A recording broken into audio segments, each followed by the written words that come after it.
Madame, mademoiselle, monsieur, bonjour. C'est aujourd'hui le samedi 16 décembre 2023.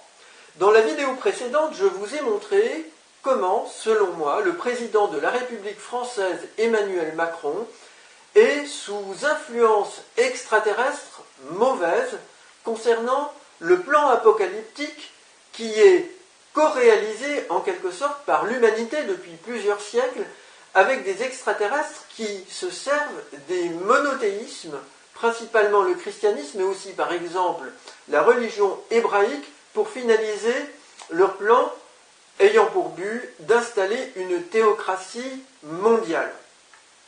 Alors, je voudrais vous montrer comment moi-même, alors que j'ai rompu depuis plusieurs années avec les différentes religions, en construisant pour moi-même une représentation sur la réalité dans laquelle nous nous inscrivons, eh bien, comment je suis instrumentalisé contre mon gré. Voici ici mon nom, Bourquin, mon prénom Jean-Charles, mon second prénom Pierre.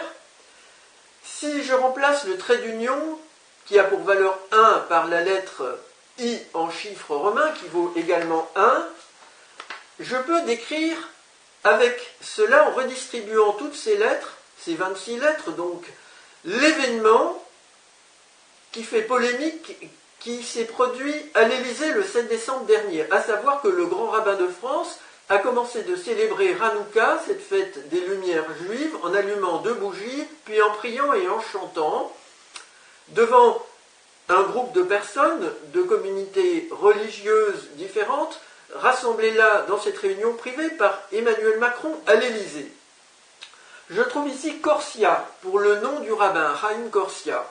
Je trouve le mot rabbin ici, le mot Élysée, le mot Hanouka pour le nom de cette fête, et puis je trouve le mot bougie, et enfin le mot prier. Donc tout ce qui caractérise principalement cet événement se trouve rassemblé avec les lettres de mon nom, de mon prénom, plus le I pour le trait d'union. Alors, je voudrais aussi vous dire de manière plus claire ce que j'ai dit déjà dans la vidéo précédente, à savoir qu'avec les lettres de mon nom et de mes 2 prénoms, j'obtiens aussi Hanouka, écrit comme pour le chandelier à 7 branches, avec bougie en verticale, les bougies, l'Élysée, le trait d'union pour l'unité de la nation à l'Élysée, et puis ici 2 chiffres 1 qui s'obtiennent par réduction des valeurs des lettres, les 4 R résiduels, le N, le P et le Q. Donc je les ai mis là où il y a eu les bougies allumées par le grand rabbin. Alors ce n'est pas tout. Ici, avec mes prénoms, nom plus 1 pour le trait d'union, j'obtiens un nombre qui a pour valeur 132. Et concernant la date, le 7 décembre 23 pour 2023, si je remplace le 12 par 102, ce qui ne change rien concernant la valeur réduite des chiffres, j'obtiens 7 plus 102 plus 23 donne 132. Donc, voici des preuves très importantes que ma représentation est source, hélas, d'inspiration pour les égrégores des monothéismes, mais également pour l'État français, concernant le plan apocalyptique. En résumé, je rappelle que mon âme a été celle du Bouddha, puis celle, je le pense, d'une enfant de Marie et Madeleine et de Jésus qui s'est nommée Sarah, et que cet enfant est arrivé sur les côtes de France, qu'elle a malheureusement joué de mauvaises influences pour le compte de Jésus, qui lui-même, selon moi, a œuvré pour le compte du plan apocalyptique des êtres gris, et que l'âme de cette personne, Sarah, était ensuite celle de personnes qui historiquement ont joué des rôles importants, elles sont toujours influentes, dans le christianisme.